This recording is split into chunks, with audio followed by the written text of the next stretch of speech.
Karena itu kepada semua media saya ingatkan, janganlah membuat berita-berita yang provokatif, berita-berita yang ada aroma adu domba, berita-berita yang membuat gaduh. Pada malam ini saya umumkan untuk seluruh, yaitu anak bangsa, insya Allah besok hari Sabtu tanggal 12 Desember 2020 di pagi hari, saya bersama pengacara akan datang ke Polda Metro Jaya, insya Allah.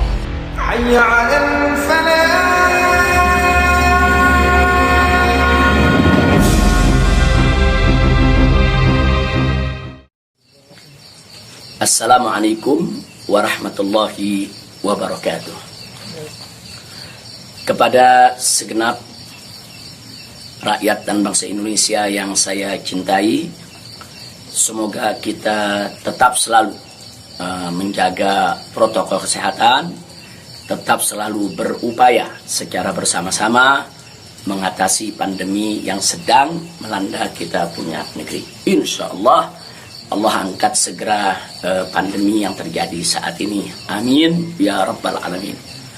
Nah, kepada seluruh masyarakat, dalam kesempatan ini saya ingin menyampaikan hal yang saya pandang amat penting sekali berkaitan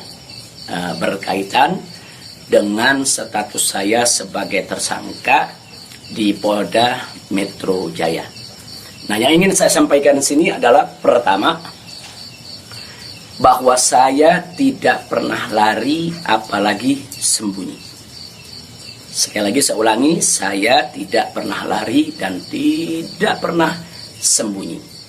Karena selama ini pada proses pemulihan, saya lebih banyak duduk di Pondok Pesantren Alam Agrokultural Markas Syariat Megamendung.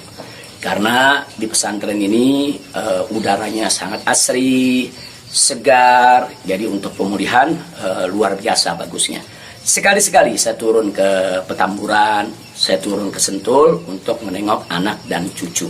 Jadi bagian pertama yang ingin saya tekankan adalah saya tidak pernah lari apalagi sembunyi dari panggilan polisi. Yang kedua, saya juga tidak pernah mangkir dari panggilan Polda Metro Jaya. Nah, kenapa saya katakan saya tidak pernah mangkir? Pada panggilan yang pertama, yaitu hari Selasa tanggal 1 Desember 2020, ketika itu saya tidak bisa memenuhi panggilan, saya kirim pengacara. Pengacara datang ke sana, bertemu dengan penyidik, menyampaikan surat secara resmi, minta penundaan, dan alhamdulillah penyidik bisa memahami dan menerima.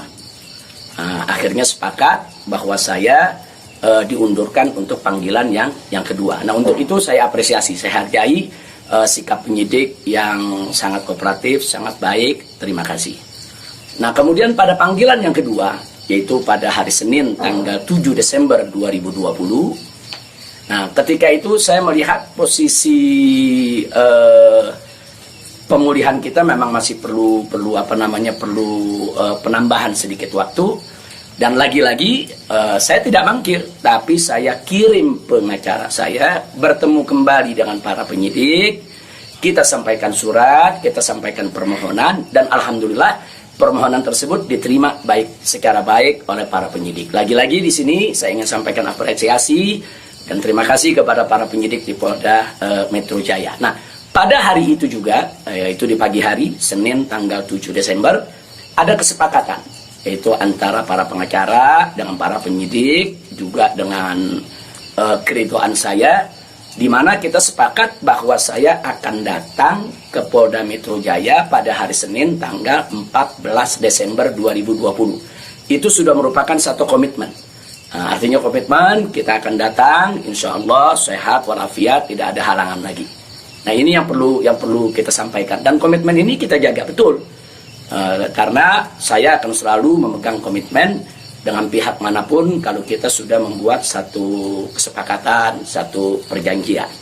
Nah, karena itu di sini yang perlu saya sampaikan juga pada hari yang sama, yaitu pada tanggal 7 di hari Senin tersebut, secara mengejutkan, sebagaimana kita tahu semua, di mana di siang hari Bapak Kapolda Metro Jaya mengumumkan tentang tragedi penembakan 6 Laskar FPI yang selama ini setia mengawal saya. Tentu ini satu peristiwa sebetulnya tidak ada sangkut paut dengan soal panggilan saya. Maka itu pada pagi hari itu saya tetap kirim pengacara, saya tetap mengurus urusan panggilan, karena memang kita tidak pernah sangka kalau penembakan itu berkaitan dengan Polda Metro. Karena saat itu kami masih mengira kalau itu adalah orang tak dikenal. Nah, ala kulihal, setelah itu yang mengejutkan kami pada hari Kamisnya, yaitu tanggal 10 Desember 2020, secara tiba-tiba Polda Metro Jaya mengumumkan saya sebagai tersangka. Ya, tentunya saya, para pengacara semua terkejut karena 2 panggilan sebelumnya itu saya masih berstatus sebagai saksi, dan itu pun belum sempat diperiksa.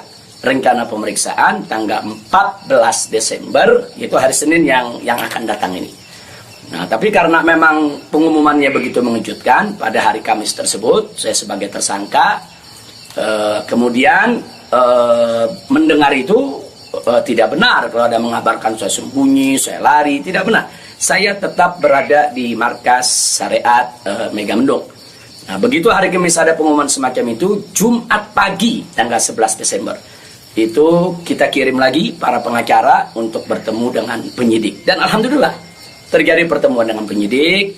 Nah, ditanyakan oleh para pengacara bagaimana komitmen yang hari Senin tanggal 14, apa itu batal atau bagaimana.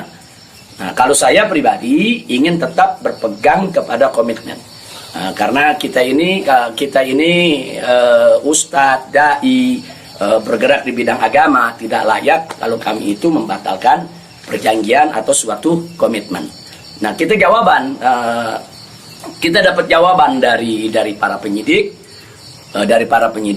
Kelihatannya mereka tidak mau menunggu sampai hari Senin, mereka minta lebih cepat. Nah, pada saat itu juga para pengacara minta kepada para penyidik, ya Habib Rizik siap dipanggil kapan saja, tapi tolong surat panggilannya dibuat, surat panggilan sebagai tersangka. Kami tidak pernah terima. Tapi kelihatannya para penyidik agak keberatan untuk mengeluarkan surat tersebut. Akhirnya terjadi kesepakatan, kalau begitu cobalah bagaimana caranya supaya Habib bisa lebih cepatlah ke Polda Metro Jaya. Jadi artinya mereka tidak mau melanggar komitmen juga, karena memang komitmennya pada tanggal 14 siap diperiksa. Nah, kita katakan melalui pengacara, kami bukan orang-orang yang suka ingkar janji, bukan orang-orang yang suka mengingkari komitmen yang ada. Tapi karena memang Polda Metro Jaya meminta lebih cepat, lebih baik menurut beliau, saya terima. Nah, karena itu pada malam ini saya umumkan untuk seluruh, yaitu anak bangsa, insya Allah besok hari Sabtu tanggal 12 Desember 2020 di pagi hari, saya bersama pengacara akan datang ke Polda Metro Jaya, insya Allah. Nah, jadi saya mau menunjukkan bahwa kita tetap punya komitmen untuk menjadi warga negara yang baik, untuk patuh hukum, untuk ikut melaksanakan daripada prosedur hukum yang ada. Nah, karena itu kepada semua media saya ingatkan, janganlah membuat berita-berita yang provokatif, berita-berita yang ada aroma adu domba, berita-berita yang membuat gaduh. Jadi tidak benar kalau saya lari, saya sembunyi, atau saya mangkir. Nah, itu yang ingin saya sampaikan. Nah, selanjutnya saya ingin menyampaikan kepada Polda Metro Jaya agar tidak terjadi kerumunan, agar tidak mengambil perhatian daripada masyarakat, agar juga tidak ada pihak ketiga yang memanfaatkan yaitu momentum soal penjemputan saya ini sehingga bisa menimbulkan kegaduhan. Maka itu saya minta kepada Polda Metro Jaya tidak perlu untuk mengerahkan kekuatan secara berlebihan. Bahkan menurut saya tidak perlu ada penjemputan, tidak perlu ada pengerahan pasukan. Itu hanya akan mengeluarkan biaya yang banyak, kemudian ditambah lagi juga menguras tenaga, dan yang paling berbahaya adalah mengundang perhatian masyarakat sehingga nanti terjadi kerumunan. Nah, begitu terjadi kerumunan, nanti ada pihak ketiga sebagai provokator membuat kegaduhan, dan ini akhirnya bisa merugikan kita semua. Nah, jadi tidak usah khawatir, tidak perlu ada pengerahan kekuatan, tidak perlu ada pengerahan pasukan. Insya Allah besok hari Sabtu pagi tanggal 12 Desember 2020 saya akan diantar oleh para pengacara saya. Nah, untuk memenuhi panggilan atau memenuhi yaitu panggilan atau rencana pemeriksaan yang akan dilakukan oleh Polda Metro Jaya sesuai dengan aturan yang berlaku. Nah, ya, yang berikutnya yang tidak saya lupakan kepada seluruh umat Islam. Kepada seluruh umat Islam, saya minta juga tidak membuat kerumunan. Nah, jadi jangan sampai mengganggu daripada proses hukum ini. Sabar, tenang, ikuti proses hukum ini dengan baik, sesuai dengan aturan yang ada. Banyak-banyak berdoa. Nah, mudah-mudahan semua berjalan dengan baik. Insya Allah Allah memberikan keamanan, keselamatan, kemenangan, dan lain sebagainya. Jadi tolong jangan buat kerumunan karena kita sudah punya komitmen. Bagaimana untuk tetap menjaga protokol kesehatan, bagaimana kita bersama-sama dengan semua komponen anak bangsa yang ada untuk mengatasi pandemi di kita punya negeri. Nah, jadi sekali lagi saya ulangi kepada Polda Metro Jaya, saya minta tidak perlu untuk mengerahkan pasukan, apalagi secara berlebihan, karena akan mengundang perhatian, mengundang kerumunan, bahkan bisa memberi kesempatan kepada pihak ketiga, provokator, untuk membuat kegaduhan. Nah, ini kalau ini terjadi, akhirnya kita semua rugi. Nah, tidak usah khawatir, saya pegang komitmen, insya Allah besok hari Sabtu pagi saya akan hadir di Polda Metro Jaya bersama para pengacara saya. Dan kepada umat Islam sekali lagi, jangan bikin kerumunan. Apalagi sebab kalau bikin kerumunan lagi nanti ada provokator, ribut lagi, gaduh lagi. Saya tidak mau ada kegaduhan, saya tidak mau ada kerumunan. Saya ingin pemeriksaan itu berjalan secara baik sesuai dengan undang-undang yang berlaku. Dan kepada masyarakat cukup doakan dari rumah agar saya, begitu juga para pengacara semua, diberikan kekuatan oleh Allah Subhanahu wa Ta'ala. Itu saja. Terima kasih. Jazakumullahu khairal jaza. Wassalamualaikum warahmatullahi wabarakatuh.